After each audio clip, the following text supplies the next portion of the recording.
Hey, everybody, it's Eddie from Tokyo. This is your cryptocurrency update from Japan, and you're looking at today's Fear and Greed Index. It's sitting at 15, a tad bit low, not the lowest it's been in the last 30 days. That would be 11. But I was particularly interested in the market for the reaction, if any at all, would be evident from the Bitcoin Miami event. And so actually, the overall crypto market has increased in the last 24 hours, 1.48%. It is sitting at 1.67 trillion. Yes, there is still a lot of people sitting on the sidelines. The volume, according to the 384 exchanges tracked on CoinMarketCap, is down 15%, but keep in mind, in those numbers, we don't see the OTC sales. Those are the over-the-counter sales. And what's quite interesting is that the 6 billion in total volume for DeFi is still remaining strong. DeFi itself has a total market cap of 86 billion.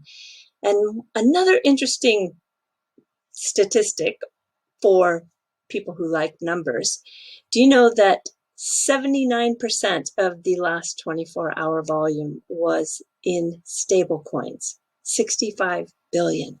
That is so surprising. And the Bitcoin market dominance is weak, 40%. Actually, the whole market just feels weak right now. But when we take a look at the top DeFi tokens by market cap, you can see Uniswap, Chainlink, the Wrap BTC, Aave, and DAI. I just want to tell you that you can count on a pink sparkle live stream when the Flare Networks DeFi token, I don't know which one it'll be, makes the top 10. I just can't wait. How long do you think we have to wait? Hugo, who is the co-founder and CEO of Flare, he tweeted out yesterday that the Miami Bitcoin 2021 made him sick to his stomach.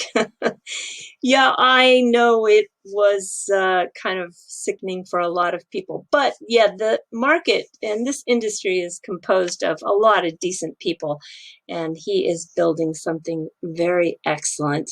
And speaking of BTC maximalists, well, Eric Voorhees is one. He is, I think, one of the earliest thought leaders in the Bitcoin space, and he called BS on the crypto hornet that took the stage and promoted the Bitcoin toxicity yesterday. Yeah, so there are some level heads. And I just want to highlight this particular video. This is when he spent some time with Ron Paul of Real Vision back in March. It's a really good video. I'm going to put a link to it in the description below. All right, moving along to this. Have you seen recently or noticed recently media finance feeds? And I am kind of curious about them because they are writing a lot about crypto and Ripple recently. They've been around a while on Twitter. They have been tweeting since 2015. They're made up of mostly professionals from the FX, the foreign exchange market. And I'm liking their work. It's seemingly balanced and fair, and they don't have a lot of clickbait titles, so I think as they move more and more into crypto, this could be a good thing. The editor-in-chief was once the COO of the Blockchain Association, Nikolai Isiev.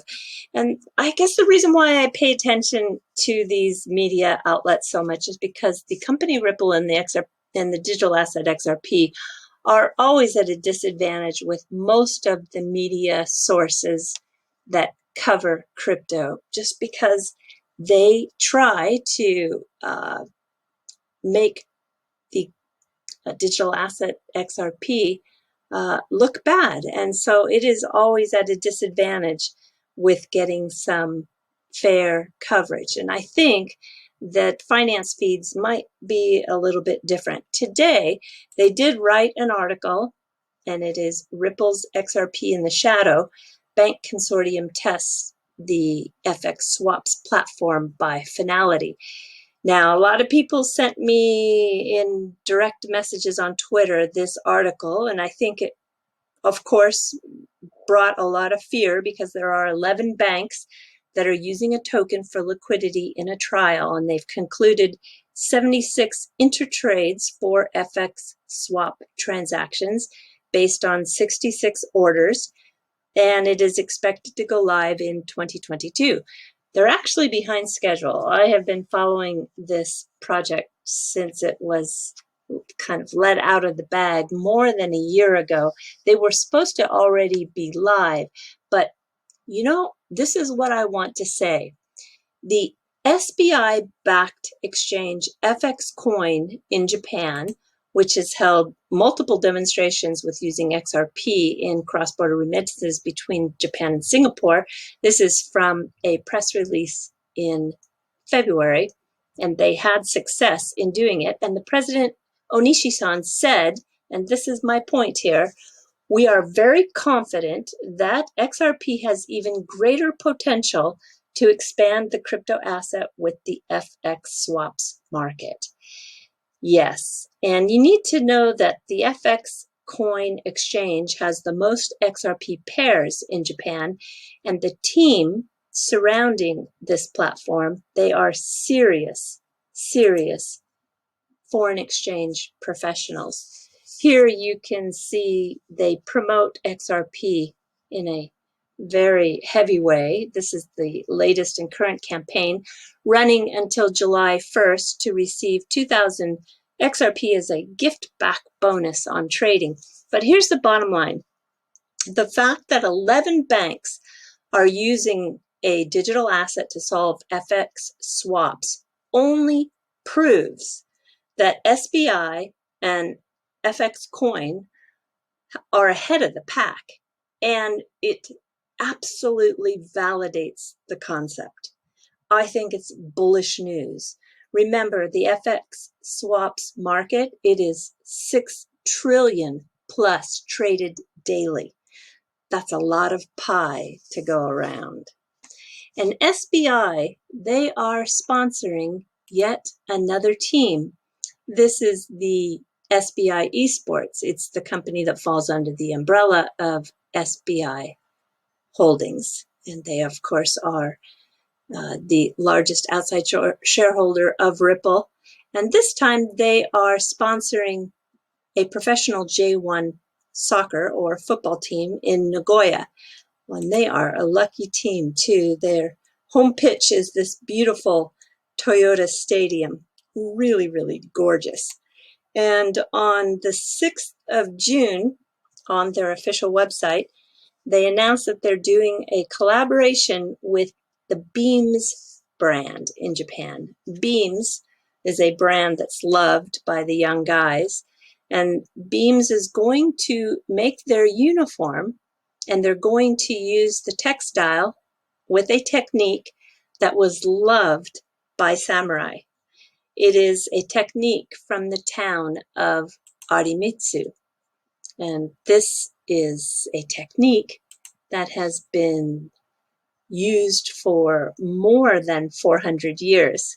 It's a kind of tie-dye or hand-squeezed way to get the designs into the fabric. It's called shibori fabric.